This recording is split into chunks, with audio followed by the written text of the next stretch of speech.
Assalamualaikum warahmatullahi taala wabarakatuh.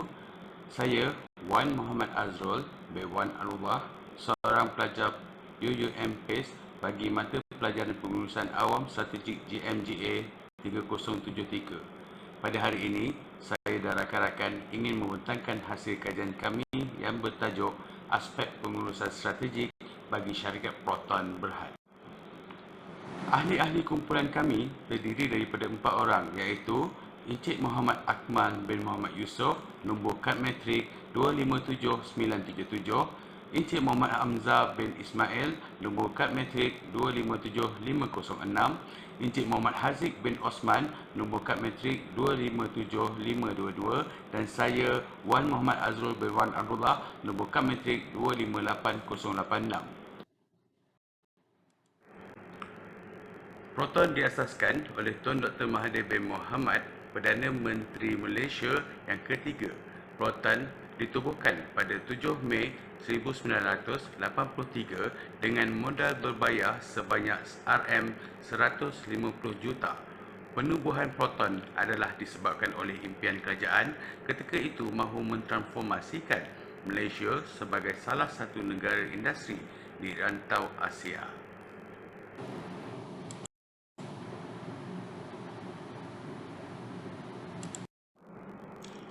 Daripada analisis industri yang kami lakukan, saya berpendapat bahawa pasaran automotif negara semakin matang. Ini kerana data yang diperolehi daripada Malaysia Automotive Association ataupun MAA menunjukkan nisbah penggunaan kenderaan kepada warga negara Malaysia adalah tinggi jika dibandingkan dengan negara-negara jiran yang lain. Trend pasaran baru buat masa kini menunjukkan pengguna memerlukan kenderaan yang masa alam, jimat penggunaan tenaga dan sebagainya. Ini tidak dapat ditawarkan oleh Proton pada masa itu. Ini juga membuatkan jualan Proton semakin hari semakin merosot.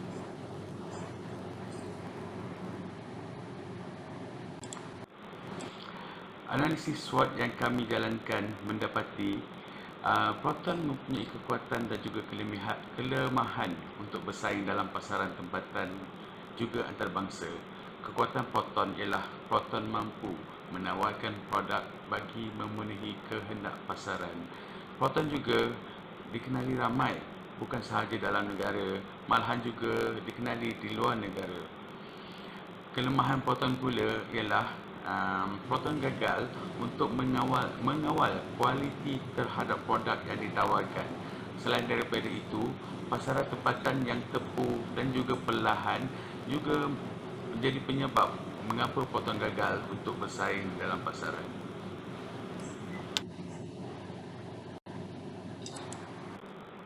Analisis dalaman yang kami jalankan terhadap Proton setelah diambil alih oleh Geely pula mendapati Proton telah berjaya menarik minat pembeli untuk memiliki sebuah Proton. Setelah penyelidikan dibuat oleh pihak Proton, mereka telah berjaya mengeluarkan dan juga memperkenalkan model-model baru ke dalam pasaran Malaysia. Model-model ini kebanyakannya mengikut kehendak pasaran. Hasilnya Proton berjaya menambah jualan mereka.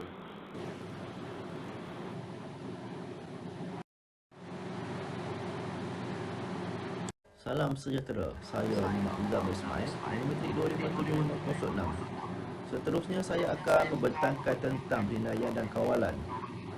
Untuk memastikan kejayaan setiap perniagaan, kawalan dan penilaian perlu dilakukan dan merupakan aspek paling penting. Terdapat banyak kaedah yang digunakan dan saya akan membincangkan kaedah KPI dan keputusan sebenar.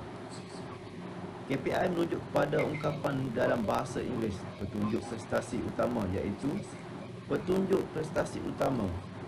Konsep ini digunakan dengan merujuk kepada A. Ukuran penilaian prestasi daripada proses tertentu.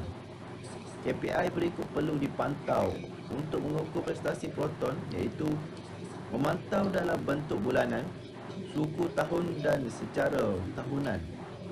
Antara prestasi yang dinilai adalah pendapatan, perbelanjaan, pertumbuhan, perjualan mengikut keperatusan, jumlah ekspor dan pertumbuhan ekspor dalam peratusan dan lain-lain. Seterusnya, penilaian dan kawalan yang digunakan adalah putusan sebenar atau actual result. Kaedah ini lebih efektif kerana dengan mengetahui keputusan sebenar dapat merancang lagi strategi untuk memajukan Proton. Jumlah unit penjualan Proton setakat tarikh pada September 2020 adalah sebanyak 73,547 unit. Proton menunjukkan pertumbuhan sebanyak 50.9%.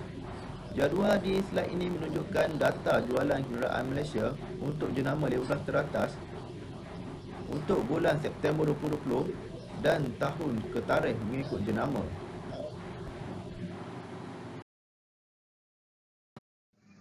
Okay, bismillahirrahmanirrahim. Assalamualaikum warahmatullahi taala wabarakatuh. Nama saya Muhammad Hazif bin Uthman. Nombor metrik saya 257522. Okey, di bahagian pembentangan saya akan menerangkan tentang cadangan dan strategi. Okey, cadangan dan strategi yang digunakan ialah terdiri daripada perancangan pemasaran, program pemasaran dan penyusunan semula. Okey, sekarang ni saya akan terangkan mengenai rancangan pemasaran. Okey, Proton menggunakan strategi push dan pull. Push and pull dalam rancangan komunikasi pemasarannya. Okey, kerjasama Proton dengan Geely telah mendapat liputan media yang luas pada tahun 2017. Siaran media ini mewujudkan kesedaran pelanggan mengenai perkongsian dan rancangan transformasinya. Okey, Proton menggunakan pemasaran hubungan untuk mengembangkan kepercayaan dan meningkatkan persepsi pelanggan melalui interaksi tatapan muka, pusat panggilan dan media sosial. Okey. Proton memaksimumkan aplikasi mudah alih dan teknologi media sosial yang menggunakan telefon pintar, komputer dan tablet. Okey, pemasaran digital dilancarkan dalam talian melalui aplikasi MyProton, laman web Proton dan Facebook. Okey, untuk mencapai segmen sasarannya yang berasal dari budaya, kepercayaan, cita rasa dan keperluan yang berbeza, Proton dapat menggunakan pemasaran kepelbagaian untuk menyesuaikan komunikasinya. Okey, setiap kali terdapat pelancaran produk baru, Proton dapat memasang lebih banyak iklan papan iklan di beberapa jalan raya utama dan ia harus muncul lebih banyak dalam majalah industri automotif teratas. Okey, pelanggan dapat menguji pemanduan kereta Proton dan pengalaman memandu uji dapat membantu Proton untuk membina keyakinan pelanggan. Okey, seterusnya program pemasaran. Okey, Proton dia menawarkan potongan harga untuk semua modelnya sehingga RM500 untuk Izora. Okey. Hingga 1000 untuk Saga dan 1000 untuk Persona, hingga 5000 untuk Iris dan sehingga RM13,888 untuk Perdana. Okey. Pelanggan juga dialu-alukan untuk datang ke mana-mana pusat perkhidmatan yang sah untuk pemeriksaan keselamatan. Okey. Seperti biasa bila musim raya, ramai yang akan bercita-cita untuk mendapatkan kenderaan yang baru dan selesa. Oleh itu, Proton juga melancarkan kempen pemasaran berdasarkan musim perayaan bagi memenuhi kehendak pengguna. Okey, Proton dapat melancarkan program pengembangan dealer untuk meningkatkan pusat servisnya dan sebagai sebahagian daripada kempen perniagaan. Okey. Proton juga dapat merencana program layanan pelanggan untuk meningkatkan hubungannya dengan pelanggan dan sebagai sebahagian dari kesedaran pelanggan. Okey, kita pergi next slide. Okey, penyusunan semula. Okey, cadangan dan strategi ini lebih kepada penyusunan semula. Penyusunan semula boleh digunakan untuk tujuan kepelbagaian dari pasaran sedia ada dengan mendedahkan permohonan baru. Okey, menggunakan atau segmen pemasaran untuk produk semasa. Okey, dalam penyusunan semula, Proton boleh menilai segmentasi mereka untuk menjadi lebih fokus dan realistik. Okey, dengan menggunakan objektif yang sama, Proton harus menyusun semula produk mereka dengan menumpukan kepada pengguna kelas pertengahan. Okey, Proton harus membangunkan perkhidmatan baru yang bukan sahaja menguasai pasaran subdomestik tetapi juga pemasaran pada masa hadapan iaitu di Timur Tengah seperti UAE, Qatar atau Arab Saudi.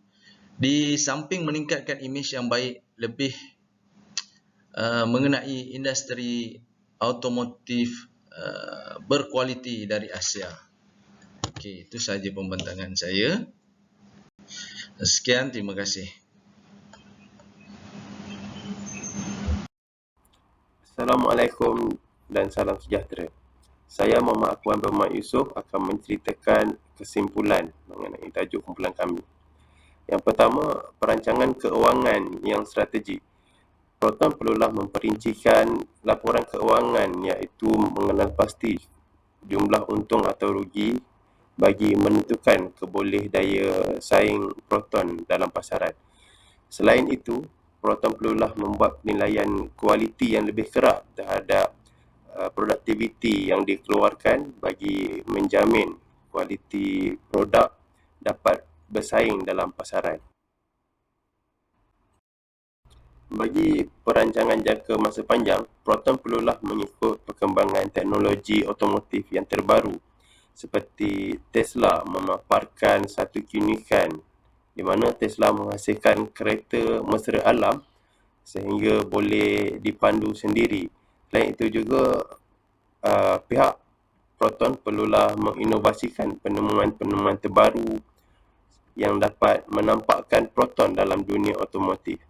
Untuk mencapai kejayaan ini, Proton perlulah meningkatkan R&D bagi kepercayaan terhadap jurutera mereka untuk membuat penemuan terbaru dalam penghasilan produk-produk yang baru dalam industri otomotif.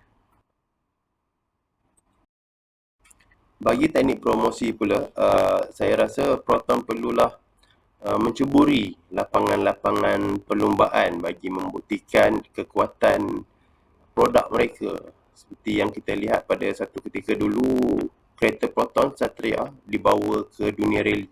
Mungkin pada masa kini, Proton boleh memaparkan lagi keunikan pada kereta mereka seperti menyertai pertandingan-pertandingan lain. Selain itu juga, pihak Proton perlu membuat uji cuba kenderaan mereka. Mungkin kalau kita dapat lihat seperti kenderaan Land Rover, mereka membawa produk Land Rover itu sendiri sehingga ke tembok besar China bagi mendaki tembok besar tersebut, di mana di situ memperkuatkan lagi pemasaran mereka. Selain daripada itu, pihak Proton boleh membuat sedikit propaganda di mana bagi memperkenalkan produk mereka. Contohnya, kalau kita lihat ada terdapat syarikat-syarikat otomotif yang membuat propaganda seperti memanggil semula kenderaan mereka untuk pemasangan airbag ataupun yang airbagnya dikatakan telah expired. Jadi mereka membuat pemasangan semula menampakkan satu waranti daripada pihak syarikat di mana syarikat bertanggungjawab ke atas produk yang mereka hasilkan. Sebagai penutup, kami dapati industri otomotif merupakan satu bidang yang besar dalam dunia pada ketika ini kerana semua penduduk di dunia memerlukan kenderaan sebagai satu keperluan pada masa kini. Ini menyebabkan pergerakan setiap orang memerlukan kenderaan. Jadi ini merupakan satu peluang yang besar perlu ditonjolkan oleh Proton. Mungkin kita tahu terdapat beberapa syarikat kenderaan yang pernah jatuh pada ketika itu ataupun mereka tidak cemerlang seperti hari ini. Kalau kita lihat jenama seperti Hyundai pada masa dulu, mereka malak tidak bersinar di pasaran, tapi kini mereka menjadi rebutan hingga ke seluruh pelosok dunia. Selain itu juga, kita boleh ambil contoh daripada syarikat Tesla, di mana dulu produk mereka hanya tertumpu dalam pasaran negara mereka sahaja. Tapi pada masa kini, Tesla menjadi satu sebutan dan kebanggaan kepada negara Turki dan memaparkan hasil produktiviti Turki yang boleh dikatakan berjaya dengan begitu cemerlang sehingga mendapat permintaan ramai. Sekian, terima kasih persembahan daripada kumpulan kami.